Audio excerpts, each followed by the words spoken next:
Bismillahirrahmanirrahim. Assalamualaikum warahmatullahi wabarakatuh. Alhamdulillahilladzi bi ni'matihi tatimmu shalihat, alladzi hadana lihadza wa ma kunna linahtadiya laula an hadanallah. Asyhadu an la ilaha illallah wahdahu la syarika lah wa asyhadu anna Muhammadan 'abduhu wa rasuluh. Allahumma shalli ala Muhammad wa ala ali Muhammad kama shallaita ala ali Ibrahim innaka Hamidum Majid. Allahumma barik ala Muhammad wa ala ali Muhammad kama barakta ala ali Ibrahim innaka Hamidum Majid. Subhanaka la ilma lana illa ma 'allamtana innaka antas samiul alim. Allahumma inna nas'aluka ilman nafi'a wa rizqan tayyiba wa 'amalan mutaqabbala. Ya Allah, ya Rahman, ya Rahim. Ya Allah, berkatilah umur kami. Ya Allah, berkatilah ahli keluarga kami. Ya Allah, berkatilah ilmu yang kau ajarkan kepada kami. Ya Allah, berkatilah rizki yang kau limpahkan kepada kami. Ya Allah, jadikanlah kami hamba-hambamu yang bersyukur. Ya Allah, jadikanlah kami hamba-hambamu yang bersyukur. Ya Allah, jadikanlah kami dan zuriat kami orang-orang yang mendirikan salat. Ya Allah, jadikanlah kami dan zuriat kami orang-orang yang mendirikan salat. Ya Allah, jadikanlah kami dan zuriat kami orang-orang yang mendirikan salat. Ya Allah, sembuhkanlah orang-orang yang sakit di antara kami. Ya Allah, sembuhkanlah orang-orang sakit di antara ahli keluarga kami. Ya Allah, sembuhkanlah orang-orang yang sakit di antara sahabat-sahabat kami. Rabbana taqabbal minna innaka antas samiul alim wa tub alaina innaka antat tawwabur rahim. Rabbana atina fid dunya hasanah wa fil akhirati hasanatan wa qina adzaban nar. Wa sallallahu ala nabi Muhammadin walhamdulillahi rabbil alamin. Tuan-tuan, puan-puan, hadirin yang dirahmati Allah Subhanahu wa taala. Kita berjumpa kembali dalam majlis ilmu kita petang hari Jumaat. Ini adalah perjumpaan kita yang ke-17 untuk mengupas ayat-ayat dan hikmah dari surah An-Nur. Dalam majlis ilmu kita di petang hari ini kita akan mengupas ayat 41 dan ayat yang ke-42. Rujukan utama di dalam majlis ilmu ini adalah tafsir Al-Imam Ibnu Katsir.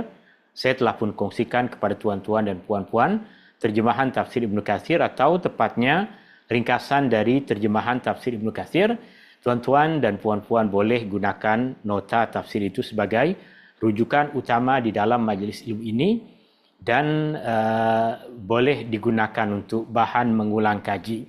Dan seperti biasa dalam majlis ilmu ini, ianya terbuka kepada apa-apa soalan jika tuan-tuan dan puan-puan ada apa-apa kemusykilan sama ada berkaitan dengan apa yang tengah kita kupas atau ada kemusykilan, soalan-soalan yang lain.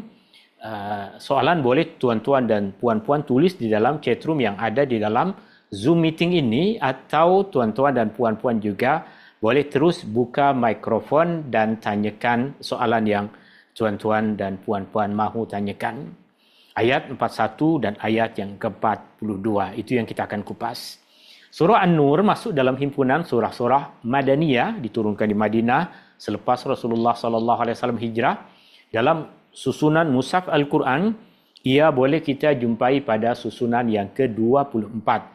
Tema utama dari surah An-Nur adalah agama yang Allah turunkan kepada kita adalah cahaya yang menerangi diri, keluarga dan masyarakat. Agama adalah nur. Isi kandungan surah An-Nur boleh kita bahagi kepada dua isi kandungan utama. Yang pertama adalah mula dari ayat 1 hingga ayat yang ke-26. Allah sebutkan banyak perkara-perkara keji yang mesti kita hindari sebagai orang yang beriman. Dan yang kedua, adab dalam rumah dan adab dalam masyarakat. Di antara adab yang paling penting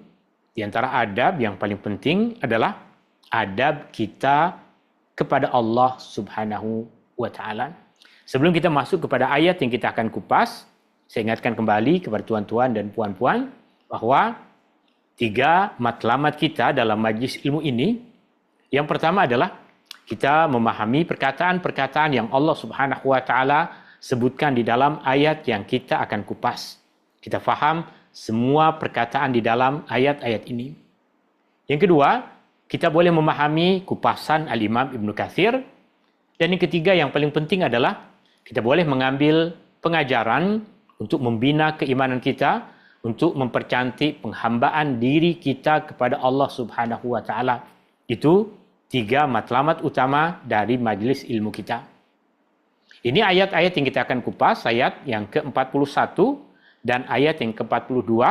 Ia berkaitan dengan adab kita sebagai seorang yang beriman di dalam rumah tangga kita, di dalam diri kita, dan di dalam masyarakat kita. Yang tentunya adab yang paling utama adalah adab kepada Allah Subhanahu wa Ta'ala. Kita boleh ringkaskan, tuan-tuan dan puan-puan yang dirahmati Allah Subhanahu wa Ta'ala, adab kita kepada Allah Subhanahu wa Ta'ala berasaskan kepada ayat-ayat ini, tiga adab kita kepada Allah. Yang pertama adalah beriman. Beriman dengan betul, beriman dengan mantap. Itu adab yang pertama. Beriman dengan betul maksudnya adalah perkara-perkara yang kita imani, perkara-perkara yang kita yakini mesti tepat, selari, sesuai dengan Al-Quran dan petunjuk Rasulullah Sallallahu Alaihi Wasallam. Itu iman yang betul. Iman yang mantap maksudnya kuat, tiada keraguan padanya. Itu iman yang betul dan mantap. Sebab ada orang yang iman dia mantap, tapi tak betul. Dia percaya pada perkara-perkara yang tak selari dengan Al-Quran, tidak sesuai dengan petunjuk Nabi SAW. Iman kuat tapi tidak betul. Atau perkaranya betul, tapi tidak diyakini dengan kuat. Maka adab pertama kepada Allah Subhanahu wa Ta'ala adalah keimanan yang betul, keimanan yang mantap. Yang kedua, adab kita kepada Allah Subhanahu wa Ta'ala adalah sentiasa mengagungkan, membesarkan, dan mensucikan Allah. Sentiasa mengagungkan, membesarkan, dan mensucikan Allah Subhanahu wa Ta'ala. Atau yang diungkapkan di dalam ayat-ayat ini dengan perkataan bertasbih. Bertasbih, itu adab kita yang kedua. Dan adab kita yang ketiga kepada Allah Subhanahu wa Ta'ala adalah dengan beribadah. Melakukan apa yang Allah suruh, tinggalkan apa yang Allah Subhanahu wa Ta'ala larang kita daripada melakukannya. Tiga adab kita kepada Allah. Yang pertama, iman yang betul dan mantap. Yang kedua, sentiasa mengingat, membesarkan, mengagungkan, mensucikan Allah.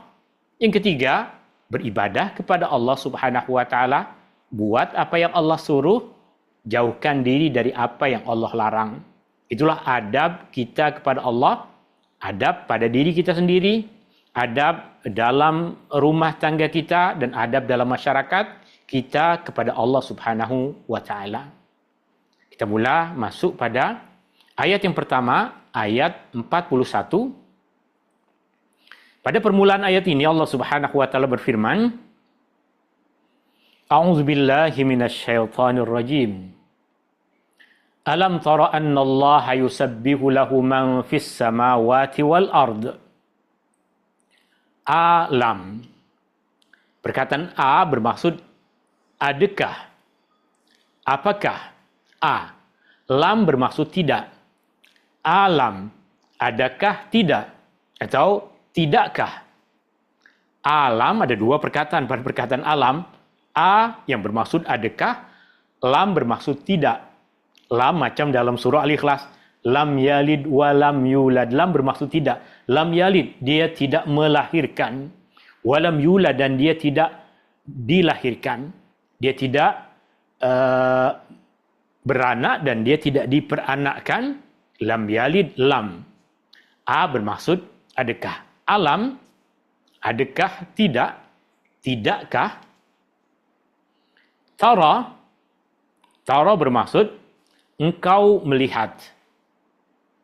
Huruf ta pada perkataan tara itu yang bermaksud engkau.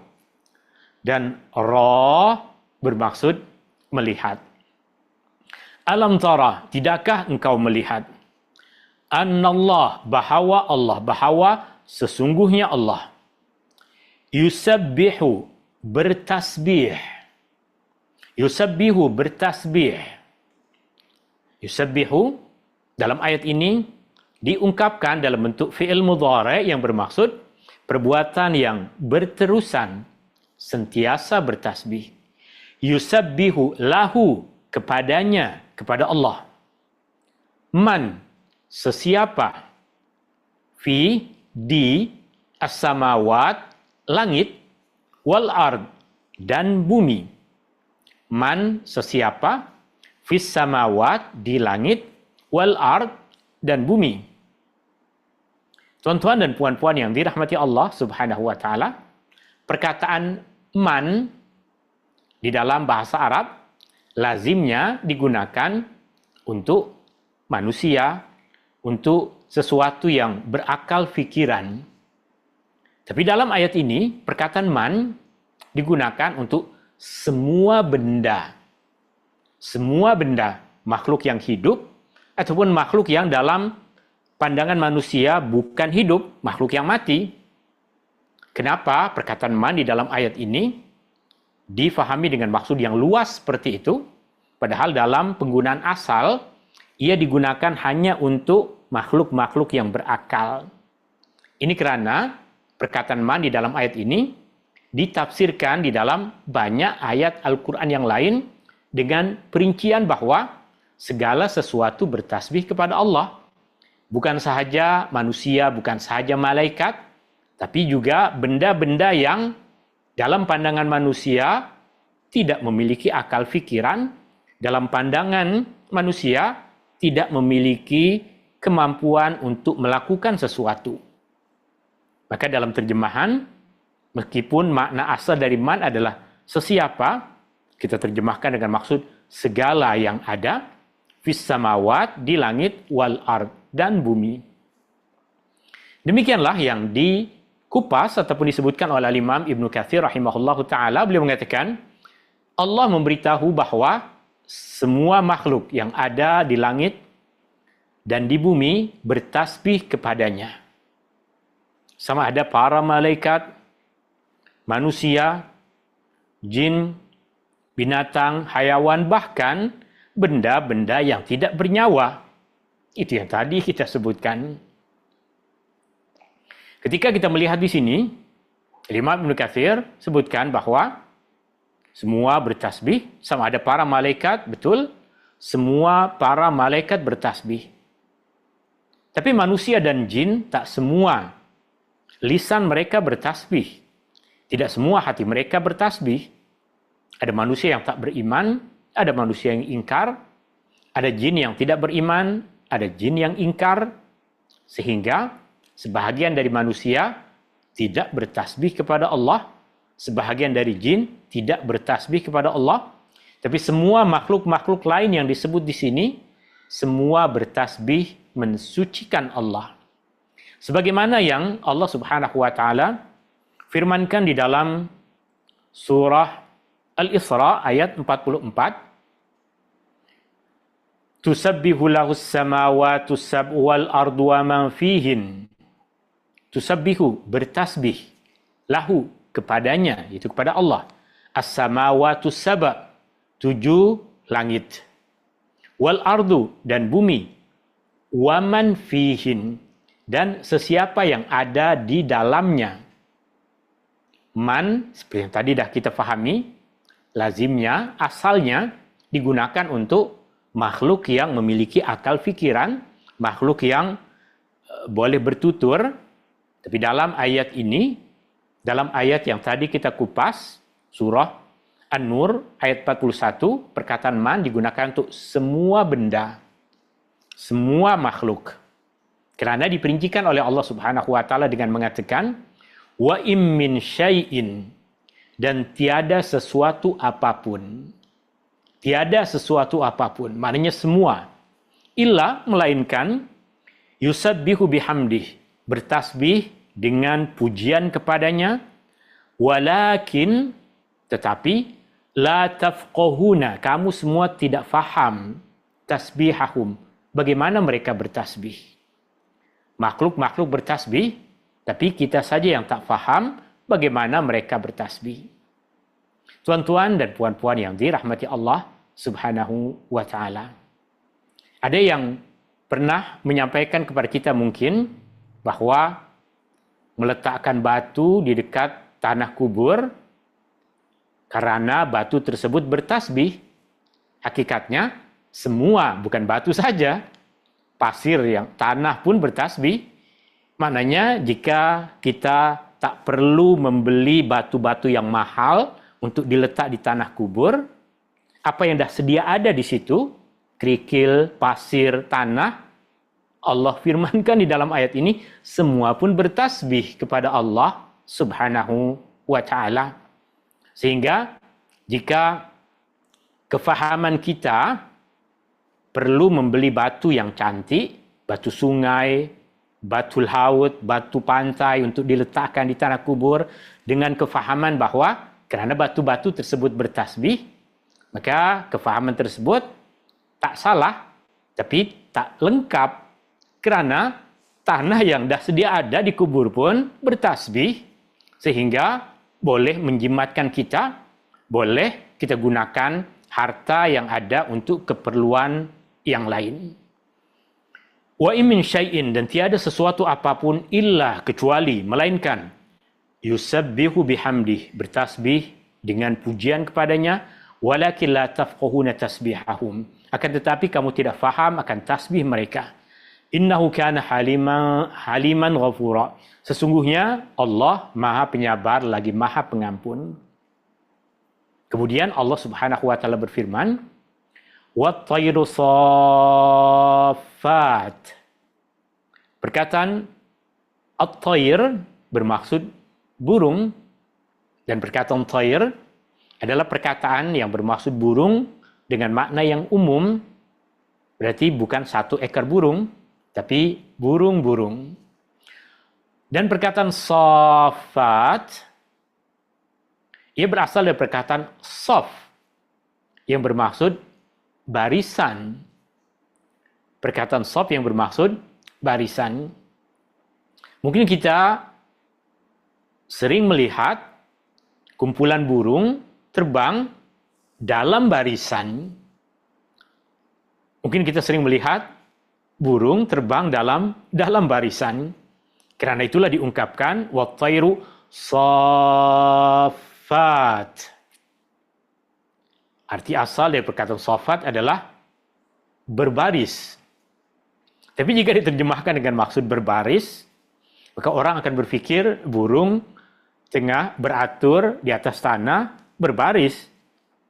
Sehingga kita terjemahkan dengan maksud burung-burung terbang dengan mengembangkan sayapnya, sebab dalam keadaan seperti itulah kita boleh melihat burung-burung tersebut berada dalam keadaan berbaris. Imam Ibnu Katsir rahimahullahu taala juga tafsirkan ia dengan maksud terbang, tapi kita pun telah memahami bahwa ia berasal dari perkataan saf yang bermaksud barisan. Yakni ketika terbang, burung berbaris ketika terbang, bertasbih juga memuji Tuhannya, beribadah dengan tasbih yang Allah telah ilhamkan dan tunjukkan kepadanya, dan Allah mengetahui apa yang dilakukan oleh setiap makhluk. Allah tahu bagaimana burung-burung yang tengah terbang dalam kumpulan, dalam barisan tersebut bertasbih kepada Allah. Kullun qad alima salatahu wa tasbihah. Kullun, semua. Kullun, segalanya. Qad alima, qad bermaksud sungguh. Alima, telah mengetahui. Dia telah mengetahui. Sungguh, dia telah mengetahui. Siapa dia dalam ayat ini? Allah. Sebab itu yang disebutkan di dalam ayat ini. Qad alima, sungguh dia telah tahu. Sungguh Allah telah mengetahui. Salatahu, solatnya. Wa tasbihahu, dan tasbihnya. Allah tahu bagaimana semua yang ada di langit dan di bumi menunaikan solat kepada Allah. Allah tahu. Allah tahu bagaimana semua makhluk yang ada di langit dan di bumi bertasbih kepadanya. Qad alim, sungguh dia telah tahu. Yakni setiap makhluk telah dia tunjukkan jalan dan caranya untuk masing-masing melakukan ibadah kepada Allah, solat kepada Allah yang maha mulia. Kemudian Allah memberitahu bahwa Dia Maha mengetahui segala sesuatu. Tidak ada sesuatu apapun yang tersembunyi dari Allah. Innallaha la yakhfa 'alaihi syai'un fil ardi wala fis sama'. Allah tiada yang tersembunyi bagi Allah di langit dan juga di bumi. Sebab itu Allah berfirman, "Walillahi mulkus samawati wal ard." Dan lillahi bagi Allah, untuk Allah, kepunyaan Allah, milik Allah, mulkus samawati wal ard, kerajaan langit dan bumi. Mulk, kerajaan. Surah Al-Mulk. Al-Mulk bermaksud kerajaan. Mulkus samawati wal ard, kerajaan langit dan bumi. Wa ilallahil masir, dan ilallah, kepada Allah. Al-masir, kembali, kesudahan. Ilallahil masir, kepada Allah lah kesudahan. Perkataan ilallah al-masir adalah susunan yang diubah suai dari bentuk asal. Maksudnya, ketika kita menyampaikan satu berita dalam bentuk asal, maka bunyi ayatnya adalah al-masiru ilallah, yang bermaksud kesudahan kepada Allah, tempat kembali kepada Allah. Tapi ketika susunan yang basic ini diubah suai dengan meletakkan ilallah di depan, maka ia memberikan kesan pengkhususan. Apa maksudnya? Maksudnya dalam ungkapan ini terkandung makna hanya kepada Allah semua kembali. Hanya kepada Allah tempat kembali. Hanya kepada Allah lah kesudahan. Wa ilallahil masir. Dia penguasa, Dia yang maha mengatur, Dia Tuhan yang layak untuk kita sembah. Tidak ada yang layak disembah melainkan Dia, dan tiada sesiapa pun yang dapat menolak ketetapannya. Dengan demikian, kita telah mempelajari bahagian dari apa yang tadi kita sebut, adab seorang mukmin kepada Allah Subhanahu wa taala. Tuan-tuan dan puan-puan yang tadi dah tulis apa 3 adab kepada Allah yang kita boleh ambil dari ayat ini. Ada 3. Yang pertama, keimanan yang betul dan mantap kepada Allah. Yang kedua, sentiasa berzikir, membesarkan, mengagungkan, mensucikan Allah. Dan yang ketiga, beribadah kepada Allah. Itulah adab kita sebagai seorang muslim, sebagai seorang mukmin kepada Allah. Wa ilallahil masir. Dan hanya kepada Allah lah kesudahan. Hanya kepada Allah tempat kembali. Yaitu pada hari kiamat nanti, lalu Allah akan memberikan keputusan hukum pada hari itu menurut apa yang Allah kehendaki. Imam Ibnu Katsir kaitkan dengan apa yang ada di dalam surah An-Najm. Ini bukan surah Asy-Syura. Surah An-Najm ayat 31. Liyajziyal ladzina asa'u bima 'amilu wa yajziyal ladzina ahsanu bil husna. Untuk Dia membalas orang-orang yang berbuat jahat menurut apa yang mereka lakukan, dan membalas orang yang berbuat baik dengan balasan yang sebaik-baiknya. Orang jahat dapat balasan atas kejahatan yang telah mereka buat. Tapi untuk orang-orang yang berbuat baik, apa balasan yang Allah akan berikan? Allah akan balas dengan kebaikan yang terbaik. Kebaikan yang terbaik. Puan banyak benda baik yang Puan dah buat. Dari banyak perbuatan baik yang Puan dah buat, Allah akan pilih satu perbuatan yang terbaik. Dari perbuatan yang terbaik itu, semua dinilai. Artinya meskipun amal yang lain tak berapa cantik, tapi ada satu ibadah yang terbaik, nilai puan pada ibadah yang terbaik itu, wa yajziya, dan dia memberikan balasan, alladzina ahsanu, pada orang-orang yang berbuat baik, bil husna, dengan yang terbaik, dengan yang sebaik-baiknya. Banyak kebaikan yang kita buat, tapi kita sedar, sebahagian besar, majoriti, kebanyakan perbuatan baik yang kita buat tak terlalu baik. Nilai dia kecil, rendah, sederhana, tapi mungkin di antara puluhan, ratusan, ribuan amal kebaikan yang kita dah buat, mungkin ada satu kebaikan yang nilainya besar. Maka itu yang menjadi sesuatu yang Allah Subhanahu wa taala jadikan balasan kepada kita. Ini sering kita kupas, khususnya ketika kita membahas tentang hadis yang menceritakan tentang balasan bagi orang yang berpuasa. Artinya Rasulullah SAW mengatakan bahwa di dalam surga ada satu pintu yang bernama pintu Rayyan, yang hanya dimasuki oleh orang-orang yang berpuasa. Mungkin kita akan bertanya, adakah di antara orang Islam orang yang hanya berpuasa tapi tidak buat kebaikan yang lain? Tentunya kita tak akan jumpa. Tak akan kita jumpai ada dalam kalangan orang Islam berpuasa tapi tak buat kebaikan yang lain. Mereka yang masuk ke dalam pintu Rayyan bukan karena mereka tak buat benda-benda lain, tapi di antara kebaikan-kebaikan yang mereka buat, puasa adalah ibadah mereka yang terbaik. Maka mereka dibalas dengan amal mereka yang terbaik, yaitu puasa. Kenapa tidak sholat? Sebab meskipun orang yang berpuasa itu sholat, nilai sholat dia dibandingkan dengan puasa, lebih besar nilai puasa dia.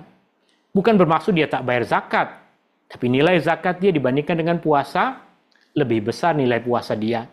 Maka ada juga orang lain yang sholat, puasa, sedekah, baca Al-Quran, semua nilainya tak berapa cantik. Tapi nilai utama dia pada akhlak misalnya. Maka itu yang Allah Subhanahu wa taala akan balas. Alladzina ahsanu wa yajziyal ladzina ahsanu bil husna, dan Allah memberikan balasan ke atas orang-orang yang berbuat baik dengan balasan yang sebaik-baiknya, dengan balasan yang terbaik. Dan terakhir, Al-Imam Ibn Katsir rahimahullahu ta'ala, beliau mengatakan, maka dialah Allah, pencipta dan pemilik segala sesuatu. Ketahuilah bahwa baginya keputusan hukum di dunia dan di akhirat. Apapun yang terjadi, semua adalah ketetapan keputusan hukum Allah di dunia ataupun di akhirat. Maka baginya segala puji fid dunya wal akhirah. Tuan-tuan dan puan-puan yang dirahmati Allah Subhanahu wa taala, ringkas apa yang kita kupas dalam majlis ilmu kita di petang hari ini. Dari apa yang tadi kita pelajari, selain 3 adab kita kepada Allah, ada 2 pengajaran yang lain.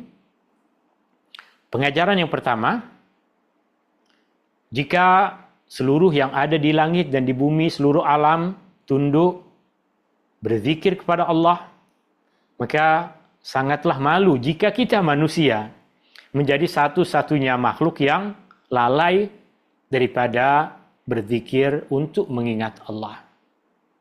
Jika semua yang ada di langit dan di bumi, batu, tanah, pasir, semua bertasbih kepada Allah, malu kita sebagai manusia tidak bertasbih, tidak berzikir kepada Allah. Pengajaran yang kedua, kita semua akan kembali kepada Allah. Kesudahan adalah kembali kepada Allah. Hanya kepada Allah kita semua akan kembali. Dan setiap manusia akan dibalas atas amal perbuatan yang mereka lakukan. Dan Allah akan memberikan balasan kepada kita bergantung kepada ataupun sesuai dengan amal terbaik yang kita lakukan. Kita tahu memang solat ibadah pertama yang dihisab. Tapi nilai kebaikan seseorang dinilai berasaskan kepada amal terbaik yang dia lakukan. Maka buatlah semua amal kebaikan dengan sebaik-baiknya. Semoga dari 10, dari 100, dari 1000, dari 1 juta kebaikan yang kita buat, ada satu yang dipilih oleh Allah Subhanahu wa Ta'ala sebagai amal terbaik bagi kita. Sahabat Nabi SAW, Ali bin Abi Thalib radhiyallahu an, beliau pernah mengatakan, seandainya Allah terima dariku 1 sujud sahaja. Artinya seandainya dalam semua ibadah yang aku lakukan seumur hidupku, Allah hanya terima 1 sujud saya sahaja, maka itu dah cukup bagiku. Kenapa? Innama yataqabbalullahu minal muttaqin. Allah hanya menerima dari orang yang bertakwa. Artinya jika ada amal yang diterima oleh Allah, itu sudah menunjukkan bahwa kita dah masuk dalam golongan orang-orang yang bertakwa. Tuan-tuan dan puan-puan yang dirahmati Allah Subhanahu wa Ta'ala, tadi saya sebutkan di permulaan, saya akan coba untuk menjawab soalan. Ada soalan yang pertama dari Puan Lis berkaitan dengan susah nak khusyuk dalam salat, selalu lupa rakaat. Kadang ayat Al-Quran nak hafal, mungkin ayat Al-Quran ataupun doa nak hafal pun tak dapat, dah umur dah 76, dah lebih, dah kurang. Maknanya kesusahannya berkaitan dengan khusyuk dan selalu lupa. Yang pertama berkaitan dengan khusyuk.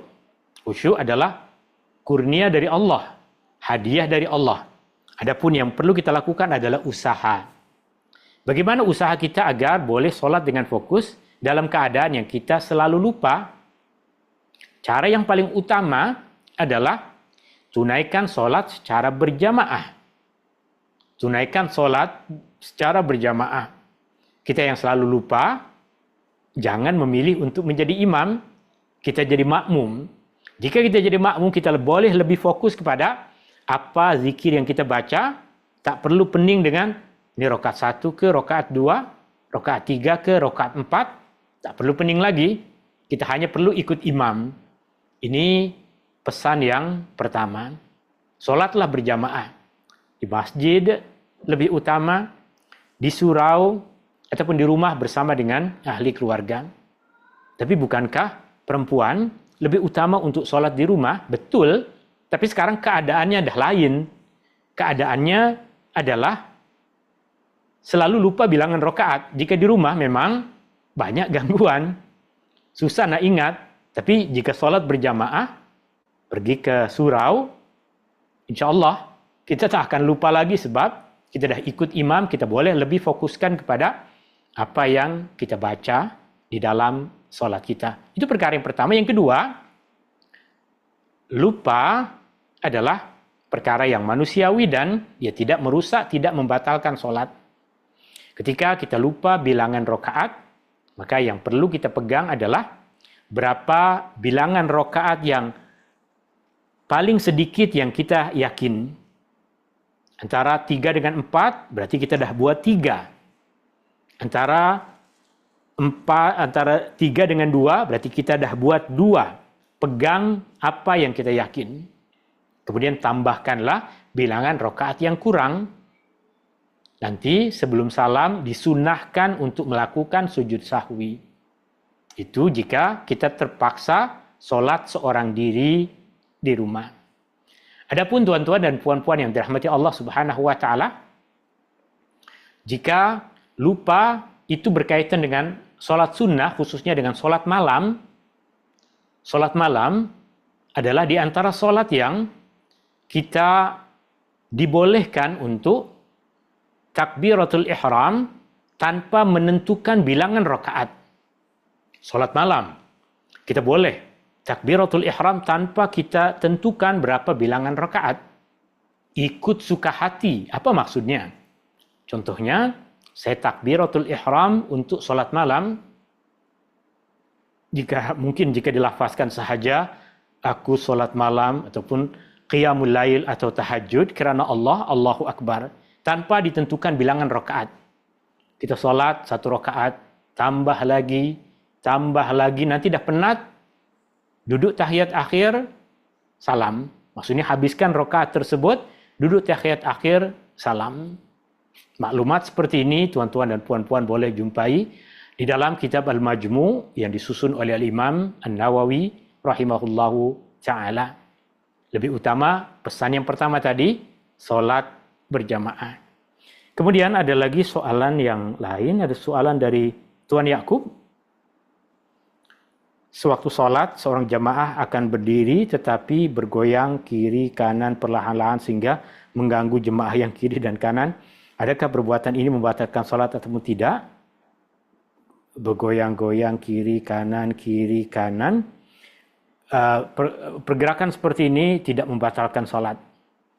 Pergerakan seperti ini tidak membatalkan solat.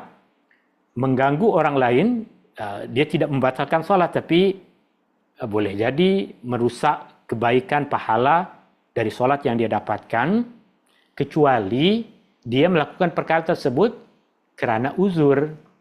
Apa maksud kerana uzur? Mungkin ada sakit sesuatu pada dirinya yang menyebabkan dia memang tak boleh diam. Dia memang tak boleh diam. Sejak kanak-kanak dia memang selalu bergerak. Artinya pergerakan macam ini, dia tidak membatalkan solat. Dia tidak membatalkan solat.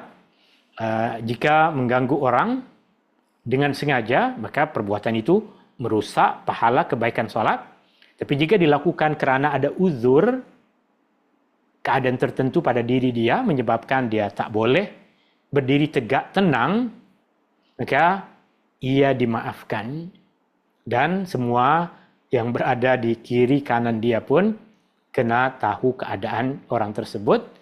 Tiap-tiap orang ada ujian yang Allah Subhanahu wa taala ujikan kepadanya. Wallahu taala a'la wa alam. Ini yang saya kupas, ini yang saya sampaikan dalam majlis ilmu kita di petang hari ini. Sebelum saya tutup, ada sesiapa di antara tuan-tuan dan puan-puan yang ada apa-apa soalan yang lain?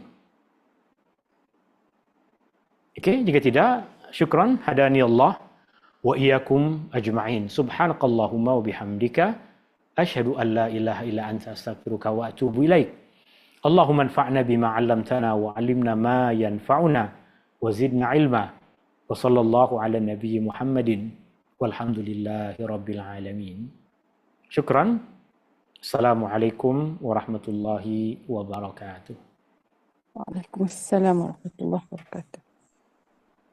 Waalaikumsalam. Terima kasih Ustaz. Syukran. Jazakumullah. Terima kasih.